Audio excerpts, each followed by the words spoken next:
ICU की facility नहीं है, सिर्फ पंचकूला के अंदर है।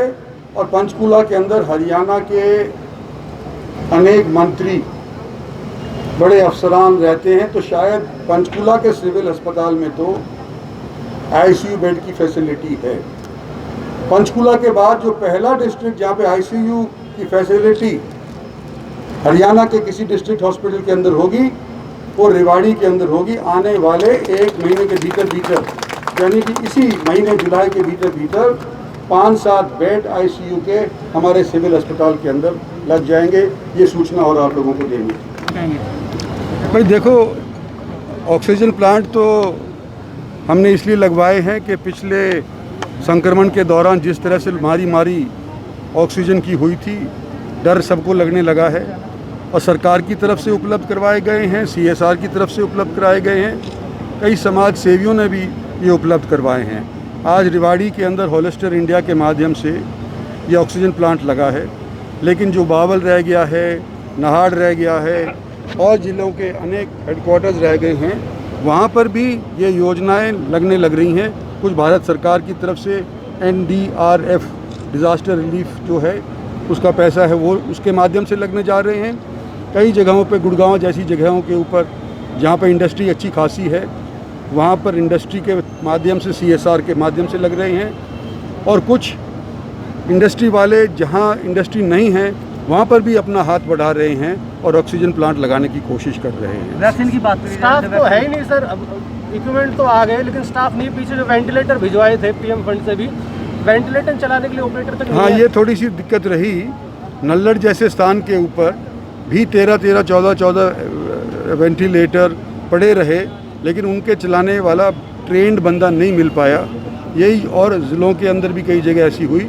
तो इसको पूरा करने के लिए आज के दिन ट्रेन करवाए जा रहे हैं, चाहे वो 3rd ईयर के स्टूडेंट हो MBBS के या 2nd ईयर के हों, उनको भी इस्तेमाल किया जा रहा है। और आने वाले समय भगवान ना करे कि तीसरी वेव आए तो इस तरह की किल्लत ट्रेंड पर्सनल की ऑक्सीजन प्लांट ICU प्लांट चलाने के लिए शायद ना हो। सर, देश की आबादी के हिसाब से बहुत कम वैक्सीन लगी है, क्या कुछ रफ्तार बढ़ाई जाएगी? देखो, हमारे देश के अंदर वैक्सीनेशन की पहले तो लोगों को डर था, भय था। कई तो लोग यूँ कहते हैं कि अगर हम लगवा लेते हैं तो शायद नपुंसक हो जाएंगे।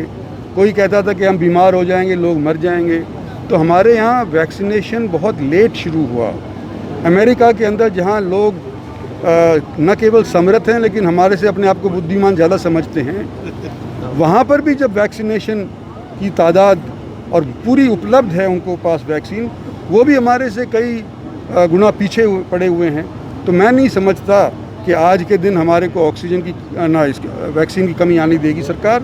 आने वाले समय के अंदर पूरे तौर के ऊपर सारी पॉपुलेशन को हम वैक्सीनेट करने की कोशिश में है। आपका धन्यवाद, आप सभी साथियों का धन्यवाद जिन्होंने ये संभव किया कि 500 लीटर प्रति मिनट का एक प्लांट महीने के भीतर चालू करवाए। और जहां मैं समाज सेवी के तौर के ऊपर या CSR के तौर के ऊपर इनका नाम लेता हूं, साथ साथ उन लोगों का भी नाम मैं साथ साथ देना चाहता हूं जो कोरोना की वजह से आज बुलाए यहाँ पर नहीं गए कि भीड़ ना हो जाए।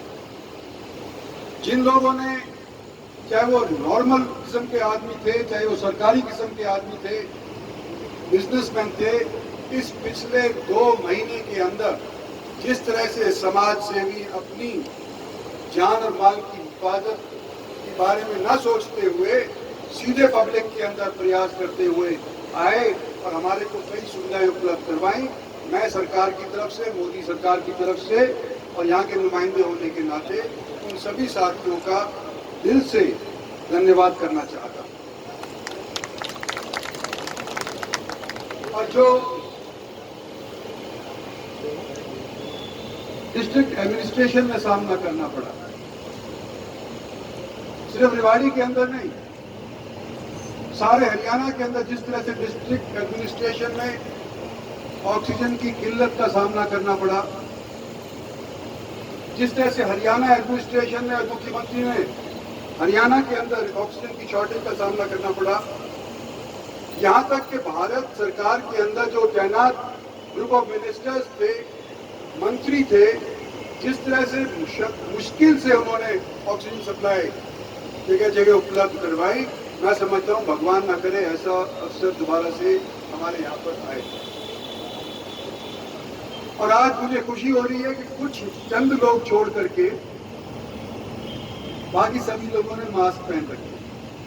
तो भाई जिन्होंने ठोडी के नीचे कर रखा है ऊपर ठोडी के ऊपर कर, थोड़ी सी देर की बात है। इजराइल जैसा मुल्क जिसने तकरीबन 95% लोगों को वैक्सीनेट कर दिया था, वहां दोबारा से तीसरी लहर आ गई है। अमेरिका इतना समृद्ध मुल्क है, वहां पर आ गई है। इंग्लैंड के अंदर आज के दिन डेल्टा वेरिएंट जो हमारा आज के दिन जिस तरह से हरकत करी थी, मास्क हटा दिए थे, शादी ब्याह के अंदर जाने लग गए थे, कई तादाद के अंदर जलसे जुलूस के अंदर भी हम शामिल होने लग गए थे। अगर इस तरह का वातावरण दोबारा से हो गया तो तीसरी लहर अवश्य आएगी। और चाहे कितना ही प्रयास सरकार करे, चाहे कितना ही प्रयास समाज सेवी करे, चाहे कितना ही प्रयास डिस्ट्रिक्ट एडमिनिस्ट्रेशन और डॉक्टर और नर्सेस करें, तीसरी लहर अगर आती है तो हम और आपके बीच में से कुछ न कुछ लोगों को उठा करके ले जाएंगे। ये वाली लहर भी ले गए। इतने अनेक कोई सा घर ऐसा बकाया नहीं आज के दिन देश में जहां पर किसी न किसी को संक्रमण होते हुए हमने नहीं देखा हो, किसी न किसी को जनाजा निकलते हुए हमने नहीं देखा हो। और हर एक घर के अंदर जो संक्रमण हुआ है, जिसके ऊपर क्या बीतती है वो तो मुझे भी मालूम है, क्योंकि मेरे घर के अंदर ही मेरी दोनों बेटियों को संक्रमण हो गया है। मेरे पोते के तक को संक्रमण हो गया था और 1 महीना यही रहता था कि भाई ये जिएंगे कि मरेंगे।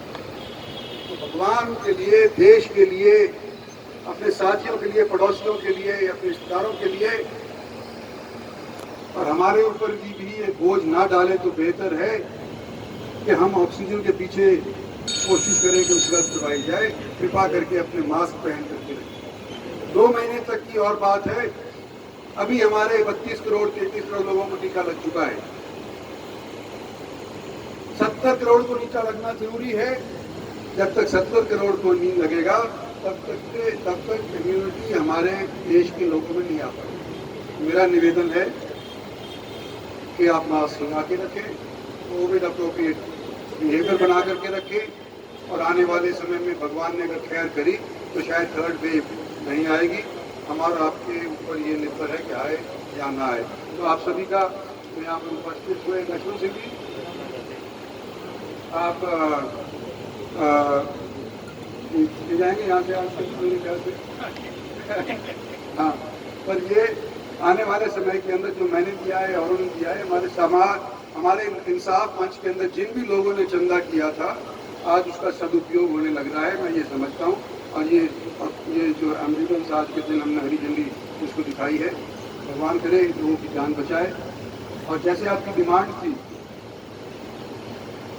कि कोसली के अंदर ऑक्सीजन ना एम्बुलेंस नहीं है, तो मेरे निवेदन करने के तुरंत बाद अगले एक दिन डीसी साहब ने बड़ी वाली एम्बुलेंस आपकी करवा दीजिए, आपके प्लेसमेंट हो जाए। कोसली हॉस्पिटल में कोई भी एम्बुलेंस नहीं है, तो आप एक एम्बुलेंस का बंदोबस्त कराएं। तो राव साहब ने कहा था भाई वो मेरा एरिया नहीं है, पार्लियामेंट क्षेत्र नहीं है, लेकिन उसके बावजूद भी मैं इंसाफ मंच से एक एम्बुलेंस देने का काम करूंगा। इसलिए मैं आपकी रहनुमाई में आपका आभार व्यक्त करता हूं, धन्यवाद व्यक्त करता हूं, क्योंकि आपकी वजह से ही आज कोसली में, नहीं तो हम ऑक्सीजन जब लाने जाते थे तो किराए की गाड़ी लेके जाते थे। और आज एक अरविंद शर्मा जी की अभी एम्बुलेंस की तैयारी चल रही है, वो आई नहीं है, लेकिन और जो आज ये प्लांट जो लगा है, मैं डीसी साहब का भी अभिवादन करना चाहूंगा, क्योंकि इनके प्रयास से, राव साहब आपकी रहनुमाई से, आपके दिशा निर्देशन पे डीसी साहब ने भी यहाँ ऑक्सीजन प्लांट जहाँ हॉस्पिटल में यहाँ लगाया, और होलिस्टर कंपनी का भी मैं धन्यवाद इसलिए करना चाहता हूं, अगर 1 महीने पहले ही यहाँ शिलान्यास किया था, लेकिन 1 महीने में इन्होंने विधानसभा के लिए एक एम्बुलेंस भी आज माननीय राव साहब ने इंसाफ मंच के द्वारा दी है। इस मौके पर मंच पर उपस्थित दक्षिणी हरियाणा की आन बान और